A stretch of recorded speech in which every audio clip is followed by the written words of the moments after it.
Chairman साहब व media के तमाम साथियों को मेरा नमस्कार। आज आप लोगों को इसलिए तकलीफ दी, प्रधानमंत्री लगातार पिछले 4 महीने से कह रहे हैं कि एमएसपी थी है और रहेगी। आज हम जहाँ पे बैठे हुए हैं, ये नरेला मंडी एशिया की सबसे बड़ी मंडी के तौर पे इसको गिना जाता रहा है। नरेला मंडी को दिल्ली का ही नहीं, तमाम हरियाणा का और उत्तर प्रदेश का किसान भी यहाँ अपना अनाज बेचना पसंद करता था। और आज इस मंडी की स्थिति आप देखें, जिस 3 कानूनों की बात ये प्रधानमंत्री कर रहे हैं और जिन बातों को लेके ये दावे कर रहे हैं एमएसपी थी, है और रहेगी, ये जो स्थान पिछले 4 महीने से सिंघू बॉर्डर जो धरने का केंद्र बना हुआ है, उससे मात्र 2.5 किलोमीटर की दूरी पे ये मंडी। इस मंडी में एफसीआई की खरीद, जब से लोग सत्ता में आए, इन्होंने एफसीआई की खरीद करनी बंद कर दी। कहाँ जाएगा किसान? इनके हरियाणा के मुख्यमंत्री कहते हैं कि हम अपने राज्य से बाहर के किसी किसान का अनाज नहीं अपने यहाँ बिकने देंगे। नरेला मंडी जब तक ऑपरेशन में रही, यहाँ ये सवाल कभी आया नहीं कि किस राज्य का किसान यहाँ पे आ रहा। हर किसान का यहाँ 2000 किलोमीटर दूर तक सामान तोला जाता है। 2000 2000 किलोमीटर किलोमीटर दूर तक के किसान जो है वो आके अपना यहाँ सामान बेच के जाते थे। आज स्थिति ये है कि एफसीआई ने यहाँ खरीदी शुरू नहीं की है। तो ये सरकार का वास्तविक चेहरा, कथनी और करनी में अंतर है। यही आशंका किसान संगठनों की है कि मंडियां आहिस्ता आहिस्ता ये मंडियां ख़त्म होंगी। जब यहाँ माल की आवक नहीं होगी, यहाँ खरीद नहीं होगी, तो निश्चित तौर पे मंडियों का होना क्या? मंडी क्या अपने ओवरहेड हैं, खर्चे होते हैं। जब उसके खर्चे नहीं निकलेंगे, कर्मचारियों की तनख्वाह नहीं निकलेगी, उसके दूसरे खर्चे नहीं मीट आउट होंगे, तो निश्चित तौर पे ये मंडियां बिकेंगी, नीलाम होंगी। और इनके खरीदार भी वही हैं जिनके लिए ये बिल लाए गए हैं, जो प्राइवेट मंडी बनाई गई हैं, उनके हाथ में सौंपने का ये पहला कदम है कि खरीद शुरू मत करो। आवक नहीं होगी तो मंडी बिक जाएंगी। ऐसी मंडी केवल ये दिल्ली में नहीं है। सरकार के आंकड़े हैं, मध्य प्रदेश में सरकार ने स्वयं माना है कि आवक ना होने की वजह से मध्य प्रदेश में 45 मंडियां बंद हो गई हैं। 800 मंडियों में आवक जो है वो गिर गई है। पूरे देश की स्थिति है, जो मंडियां हैं, जो मौजूदा मंडियां हैं, उनमें आवक कम हो रही है। सरकार के सर्वे के आंकड़े उपलब्ध हैं, अगर आप गूगल पे सर्च करो तो आज सारी मंडियां फाइनेंशियल क्राइसिस में चल रही हैं। और ये नए कानून जब पूरी तरह से देश में लागू हो जाएंगे तो ये तमाम सरकारी मंडियां बंद होंगी, ये बिकेंगी। ये जो लोग, जो इनके चहेते लोग हैं, उनकी मलकियत होंगी। ये औने पौने दामों पे वो खरीदेंगे, जैसा इनका पिछला इतिहास रहा।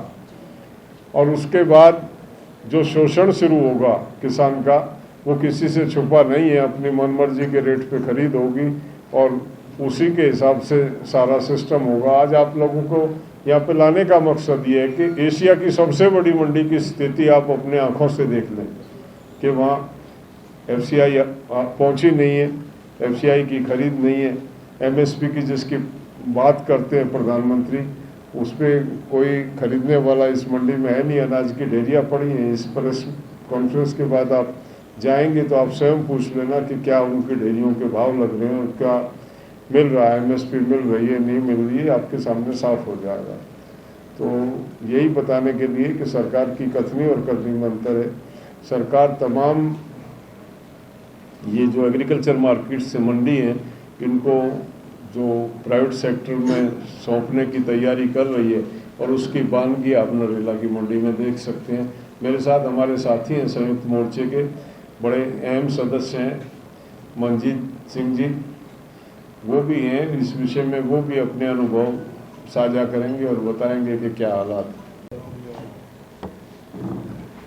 देखिए, हम यहाँ पर सिंगू बॉर्डर से आए हैं, पंजाब से आए हुए हैं। वहाँ करीब 4.5 महीने हो गए ये आंदोलन चल रहा है, 8 महीने से। और बीजेपी कह रही है कि भ्रम में है किसान।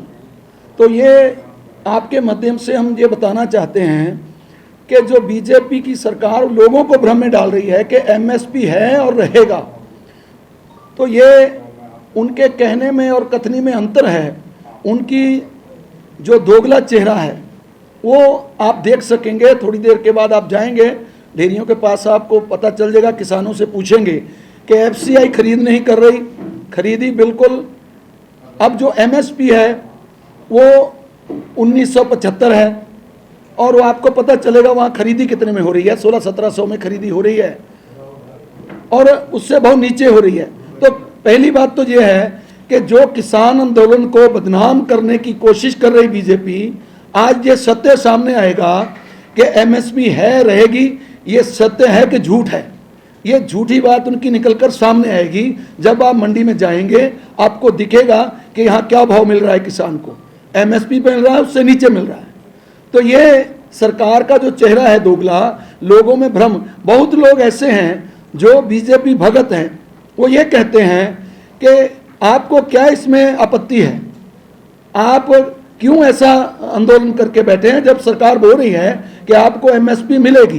तो आज उनका भ्रम भी निकलना चाहिए बीजेपी भक्तों का कि ये जो है हमारी राजधानी है दिल्ली।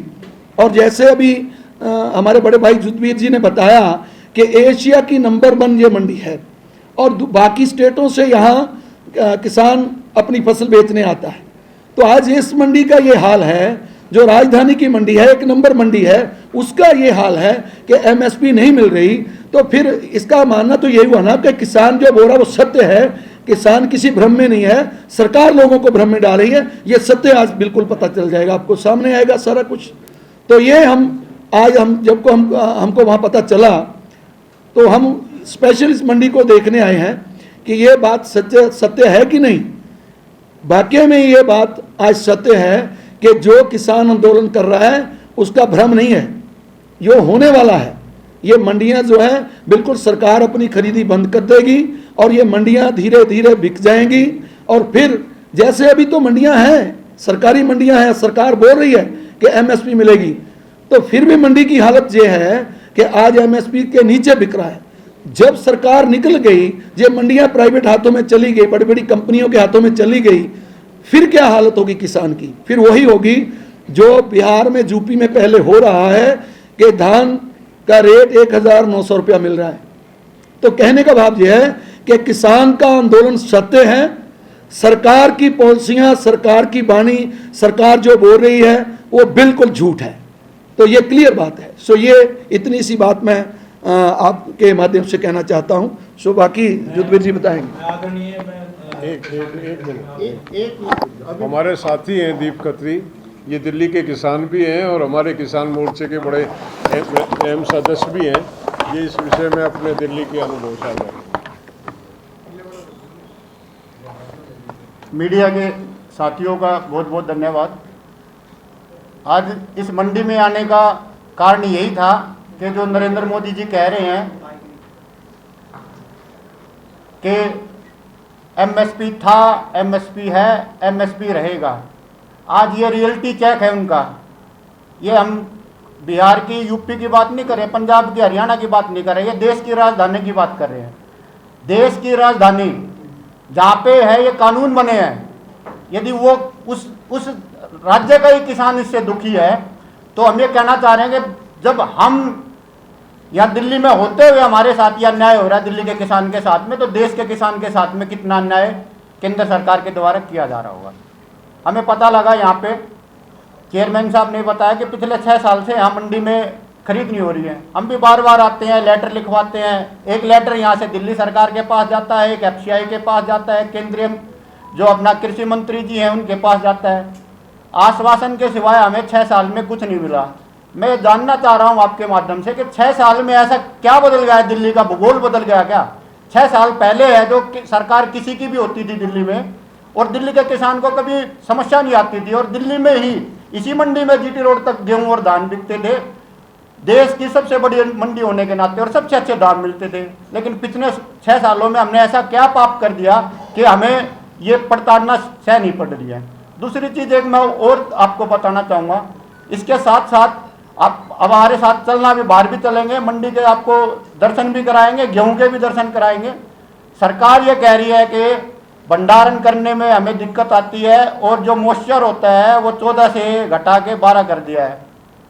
मेरी समझ में ये नहीं आ रहा है इनका कौन सा ऐसा वैज्ञानिक है। 12 में तो गेहूं है ना, जो चाकी, जिसको हम चाकी बोलते हैं, उसमें पिस भी नहीं पाता, इतना कड़ा हो जाता है। तो हमें इसमें भी संदेह है, ये 12 का मॉइस्चर इसलिए लिया जा रहा है ताकि अंबानी अडानी के गोदामों में ये गेहूं सेफ रह सके। किसान का सेफ रहेगा नहीं रहेगा ये तो नहीं पता, लेकिन अंबानी अडानी के गोदाम को भरने के लिए मॉइस्चर की जो पैमाना है, जो हो ही नहीं सकता कभी भी, 14 से 15 नॉर्मल होता है। कितना भी हम सुखा लेंगे गेहूं को, उसको भी यदि आप वो करेंगे, दूसरा भुरलिया का, उसमें 5% 4% आ जाते हैं। हम कोई घर पे थोड़ी ना बनाते हैं। तो सरकार हमारे साथ, दिल्ली के किसान के साथ बहुत अन्याय कर रही है। ऐसे ही हमारे साथ में लैंड पुलिंग में किया उन्होंने, ऐसा ही हमारे साथ कृषि के है जो रेट देने में कर रहे हैं, ऐसे ही बहुत सारी पॉलिसी ऐसी हैं जिसके द्वारा दिल्ली के किसान को समस्या हो रही है। और दिल्ली का किसान संयुक्त किसान मोर्चे के साथ में खड़ा है और खड़ा रहेगा। ये बात दिल्ली के किसान की नहीं है, ये दिल्ली के हर उपभोक्ता की है। यदि इसी हिसाब से है जो गेहूं बिकेगा, और भंडार होने के बाद में वही गेहूं शक्ति भोग का, आशीर्वाद का, रामदेव का, यदि वही 45 रुपये किलो हम खाएंगे तो आने वाले वक्त में 70, 80, 90, 100 रुपये किलो भी हमें खाना पड़ेगा। उपभोक्ताओं का भी आंदोलन है। धन्यवाद। इस बारे में एक बार चेयरमैन साहब से भी एक बार पूछ लेते हैं कि ये भी अपना यहाँ का है जो सत्यापित करें कि हम जो कह रहे हैं वो बात गलत है कि ठीक है। पहले उनको बोलिए। अब हमारे दर्शन हुए नजदीक से, टीवी में कई बार देख के आया हूँ, और हमारे चेयरमैन जी, मैं गाँव भाग निवासी हूँ, किसान हूँ, गाँव भागनेर का निवासी हूँ। मैं ये कहना चाहता हूँ, बिल तो अब 2020 में आए हैं, 2008 से जो के शिला दीक्षित हमारा दर्जा खत्म कर दी थी, जब से ये MSP क्यों नहीं मिल रहा? आप जो है ये बताइए ना, 2008 से हमारा जो दर्जा खत्म करके शिला दीक्षित करते रही, आज तक दर्जा क्यों नहीं दिया? हमारे, मैं केजरीवाल के सचिवालय में भी गया हूँ, चुनाव हुए थे गोमाने वाले, जब इन्होंने कहा था कि हम दर्जा देंगे। गोपाल राय मंडी में आया, आप भी चेयरमैन जी थे, उन्होंने ये कहा इसी मंडी के अंदर के जो है ना, हम आपका 2616 गेहूं लेंगे। पंजाब में जाकर जो है ना, उन्होंने कहा केजरीवाल ने 2616 रुपये हम स्वामीनाथन की रिपोर्ट लागू कर दी है।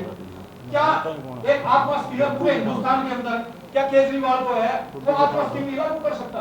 ट्रैक्टर सब्सिडी जो है हमारे, कार लेन खरीदा बैंक से 6% मिल रहा है, ट्रैक्टर लेन खरीदा हमारे 22% करना देते। 1 लाख आज की हम MSP पे आपने आपकी सरकार से जो समस्या है वो बात में करना दिया। फसल बीमा योजना है, हमारे फसल जो अगर जड़ से आप MSP से खुश हैं? 1700 रुपए में बेच के क्या आप खुश हैं? नहीं है, तो फिर आप हम आपके पास क्यों आए हैं?